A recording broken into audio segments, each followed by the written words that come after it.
Baru saja istri dipaksa melompat dari lantai dan dirawat di rumah sakit selama 3 hari. Rumah jadi benar-benar berantakan.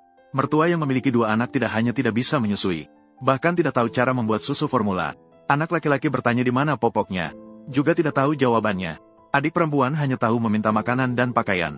Setiap hari, hal pertama yang dilakukan setelah bangun tidur adalah bertanya apakah sudah ada makanan. Apakah kamu tidak bisa memasak sendiri? Kapan saya pernah masuk ke dapur?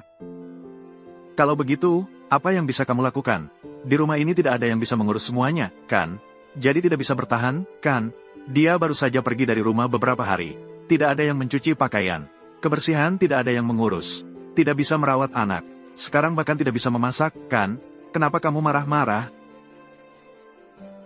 Apa urusan saya? Dia tidak bekerja. Kamu sudah mulai bekerja. Sejak lulus dari universitas sampai sekarang. Setiap hari hanya di rumah. Berapa hari kamu pernah bekerja? Dan kamu, Ma, sekarang tubuh Anda baik-baik saja. Belum sampai usia tidak bisa bergerakan. Biasanya juga tidak membantu Mei Yue. Bawa-bawa anak. Bagaimana Xiao Fan bisa ikut menyusui? Di mana popoknya? Semuanya tidak tahu. Aduh, Ma, bukankah tubuhmu tidak baik? Kamu jangan bicara lagi. Begini saja, kamu ambil cuti beberapa hari. Kamu lihat rumah ini. Jadi berantakan. Ma juga tidak bisa sibuk datang. Aku ambil cuti. Rumah ini tidak perlu menghasilkan uang kan? Dan istri harus menghadapi lingkungan seperti ini setiap hari. Akhirnya terpaksa menderita depresi pasca melahirkan. Setiap kali dia mengeluh kepada suaminya, jawaban yang dia dapatkan adalah bahwa pria harus fokus pada karir. Dan wanita harus merawat keluarga. Menjadi pembantu rumah tangga gratis. Istri tidak hanya lama tidak mendapat perhatian dari keluarga, bahkan meminta tes DNA untuk anak. Kalian menghina saya, sudahlah. Sekarang bahkan anak-anak. Semuanya tidak dilewatkan begitu saja. Semakin diucapkan, semakin tidak masuk akal. Lu Yi, apa yang kamu lakukan tes ayah anak? Sekarang Jiang Ming, keadaan mentalnya sangat tidak stabil. Jangan lagi memicunya. Baiklah, Ku Wenyang, apakah kamu begitu takut? Aku akan melakukan tes ayah anak, benarkah? Baiklah, tes ini, aku harus melakukannya. Gunakan jalur darurat. Biaya tidak masalah. 3 jam. Aku harus mendapatkan hasil tes. Baiklah, Lu Yi. Kamu benar-benar terlalu menipu. Cukuplah.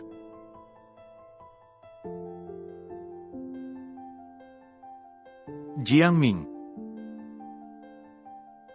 Emosimu sangat tidak stabil sekarang. Tenang sebentar. Di depanku, mulai bertingkah romantis. Benar-benar menjijikan. Kamu merasa jijik padaku, bukan? Lalu aku akan menghilang dari matamu. Bukankah kamu bilang, anak itu bukan darah dagingmu, bukan? Baiklah. Sepanjang hidupmu, jangan harap bisa melihatnya lagi. Wanita kehilangan harapan pada hidup. Dia langsung pergi sambil memeluk anaknya. Dia pulang dan merias wajahnya dengan cantik. Memakai gaun merah favoritnya sebelum menikah. Kemudian berdiri di atas atap, siap untuk mengakhiri hidupnya. Namun pada saat wanita itu melompat, suaminya menerima telepon dari rumah sakit. Menunjukkan hasil tes menunjukkan bahwa anak itu adalah darah dagingnya. Saat itu suaminya sangat menyesal. Untungnya, istrinya tidak meninggal. Namun dia juga terluka parah. Perlu dirawat di rumah sakit. Itulah mengapa tadi dimulai. Rumah menjadi berantakan. Dan pada saat itu, tanpa ragu, langsung memukuli keluarga suaminya. Sahabatnya bahkan mempublikasikan kejadian ini di internet. Itulah keluarga ini. Mendorong menantunya untuk melompat dari gedung.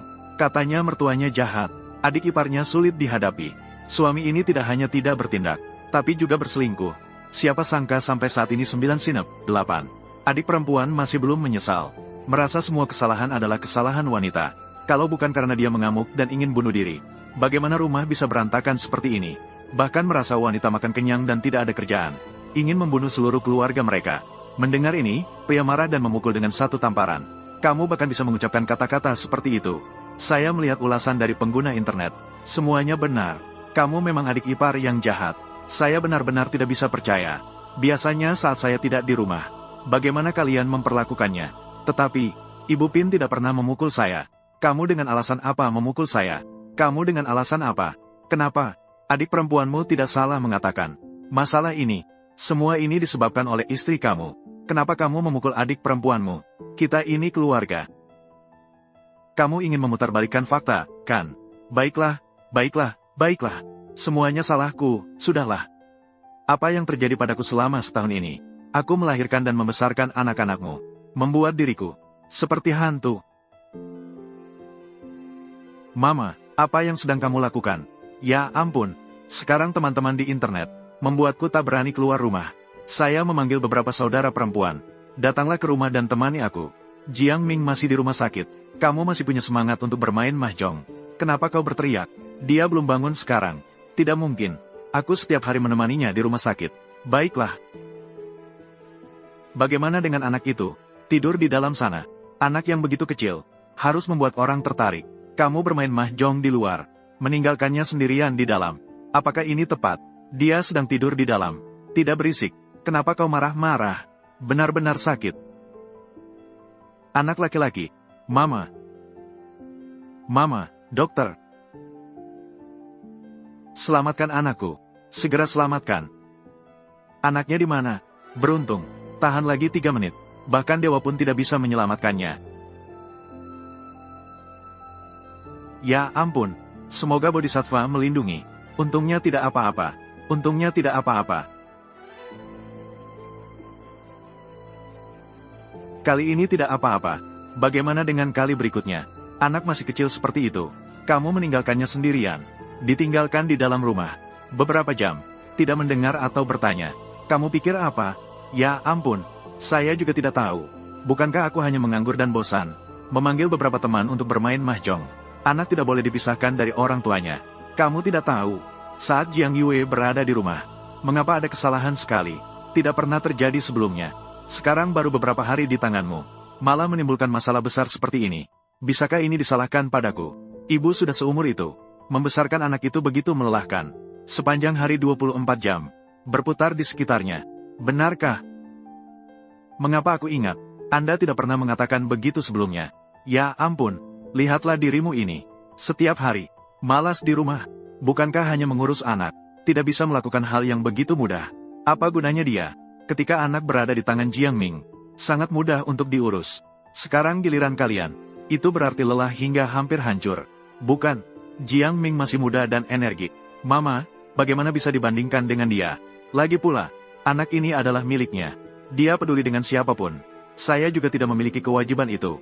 Ya, Anda tidak memiliki kewajiban itu. Karena begitu, jadi mengapa Anda masih tinggal di sini? Pergi. Apapun yang terjadi pada anak, tidak ada hubungannya denganmu. Semuanya pergi. Kenapa kamu? Pergi, kenapa kamu? Semuanya pergi dari sini. Kapan dia bisa bangun? Tanda-tanda kehidupannya stabil sekarang. Namun, laporan terbaru menunjukkan dia mengalami penyusutan otak ringan, hingga 3 hari, jika tidak bangun. Mungkin untuk selamanya. Semua tidak bisa bangun. Maaf, sayang. Saya tahu saya salah. Saya benar-benar tahu saya salah. Tolong hubungi ahli saraf internasional terkemuka untuk saya. Neurolog, Tuan Smith. Biarkan dia bagaimanapun juga. Harus terbang ke kota awan. Tolong lihat seorang pasien untuk saya. Asalkan dia mau memberi saya kehormatan ini. Saya Ku Wenyang. Bersedia menerima perintahnya seumur hidup. Keluarga mertua semuanya menjadi wartawan. Dia mengakui sendiri. Jadi begitu. Wanita yang bernama Jiang Yue melompat dari gedung sambil memeluk anak. Itu masalahnya sendiri. Ini tidak jelas. Memiliki menantu seperti Jiang Yue, itu benar-benar malapetaka bagi keluarga. Kalau bukan karena dia, sempit pikirannya, bagaimana dia bisa mendapatkan itu? Depresi pasca melahirkan. Dengan begitu dikatakan, Jiang Ming melompat dari gedung dengan membawa anak. Tidak ada hubungannya dengan kalian sama sekali. Aduh, nurani langit dan bumi. Luar mengatakan, itu karena kami dari keluarga Lu memaksa. Kami tidak memaksa dia. Menikah dengan keluarga kami selama 3 tahun. Makanan gratis dan akomodasi gratis. Semua bergantung pada kita untuk menyokong. Kalau begitu, ini satu-satunya kesalahan. Itu adalah, kita tidak segera menyadarinya, penyakitnya. Tapi saya mendengar dari sumber yang tahu. Sebelum dia melompat dari gedung. Dan dia bertengkar dengan kalian. Tapi pertengkaran itu memang terjadi. Tapi juga, tidak sepenuhnya bisa menyalahkan kita. Dia berselingkuh dengan orang lain. Kita tidak bisa. Biarkan saja. Berselingkuh. Benar. Saya punya bukti. Saat menyusui mencari pria liar di luar. Ini terlalu bejat. Siapa tahu. Mungkin karena perselingkuhannya terbongkar. Dia merasa malu dan bunuh diri. Oh, kasihan anakku. Bangun pagi dan pulang malam. Untuk mencari nafkah. Dia bisa saja bunuh diri sendiri. Bahkan sambil memeluk anak. benar-benar membuat keluarga kita punah, ketahuan berselingkuh, lalu membiarkan anak ini menanggung akibatnya. Benar-benar hati wanita paling jahat. Oh, keluarga kita benar-benar dirusak olehnya. Yang paling malang adalah kakakku. Tidak hanya ditipu, tapi juga dihina, dan menjadi bahan olokan orang-orang. Hei, Jiang Yue, dia adalah wanita licik dan kejam. Ma, apa yang kamu bicarakan omong kosong? Ikut aku pulang. Jangan ngomong ngaco di sini. Aduh, maaf ya semuanya. Ada sedikit masalah. Aku akan bicara dengan anakku sebentar. Segera kembali. Kak, kamu. Aduh, Lu Yi, kamu sebenarnya ingin melakukan apa? Aku masih ingin tahu apa yang ingin kamu lakukan. Ma, kamu membuka wawancara berita apa? Bahkan menumpahkan semua kotoran ke tubuh Jiang Yue. Kalian ingin memusnahkan habis-habisan. Akan dimusnahkan habis-habisan. Itu saudara kita. Kamu tahu tidak? Ibu saya dipukul oleh seseorang kemarin. Kamu, nenek tua, masih berani keluar. Kamu cepat keluar dari kompleks ini. Jangan mencemari lingkungan tempat tinggal kami. Xiao Feifan, cepatlah pergi. Cepatlah pergi. Sekarang setiap hari di rumah, seseorang mendobrak pintu dan berteriak pada ibumu. Masih ada orang yang menelepon dan mengirim pisau lipat. Keluar rumah masih harus dicemari dengan kotoran dan air seni. Jika tidak melawan, aku dan ibu hanya memiliki jalan buntu. Ibu tidak pernah menerima aib besar seperti ini. Mengikuti ini, itu satu-satunya cara untuk melarikan diri dari pelecehan online. Jika kamu masih melindungi istri kamu, kamu akan menunggu untuk menguburkan ibumu. Bolehkah saya bertanya pada Tuan Lu, semua yang ibu Anda katakan, apakah benar? Tuan Lu, boleh saya tanya, apakah Anda pikirkan, Jiang Yue adalah seorang pengkhianat keluarga, wanita yang suka bermain air, wanita yang jahat? Jadi, Jiang Ming memang adalah seorang pengkhianat keluarga, wanita yang suka bermain air, wanita yang kejam. Mengikuti ini, itu satu-satunya cara untuk melarikan diri dari pelecehan online. Jika kamu masih melindungi istri kamu, kamu akan menunggu untuk menguburkan ibumu. Ya. Ya. Orang-orang ini. Tunggu sebentar, aku ingin mendengar apa yang dia katakan. Ya. Jiang Ming memang adalah seorang pengkhianat keluarga, wanita yang suka bermain air, wanita yang jahat.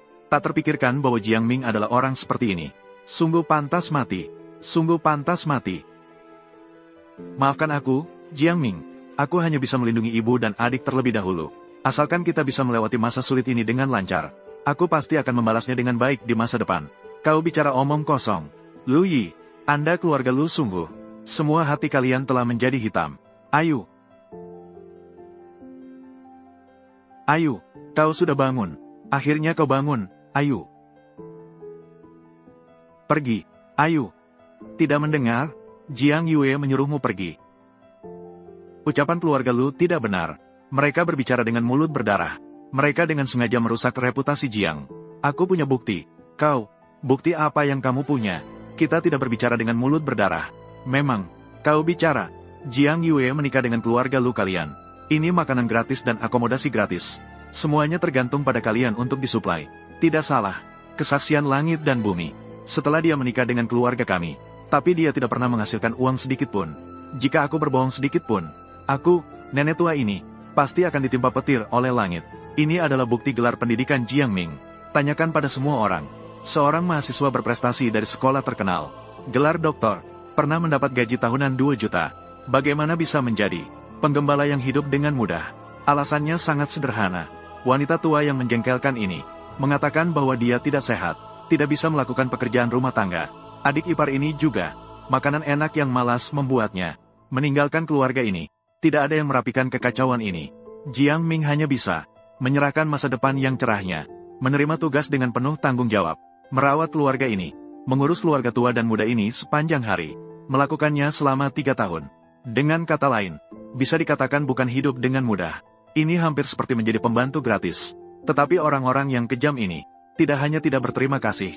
Tindakan Jiang Ming selalu mencarinya untuk masalah.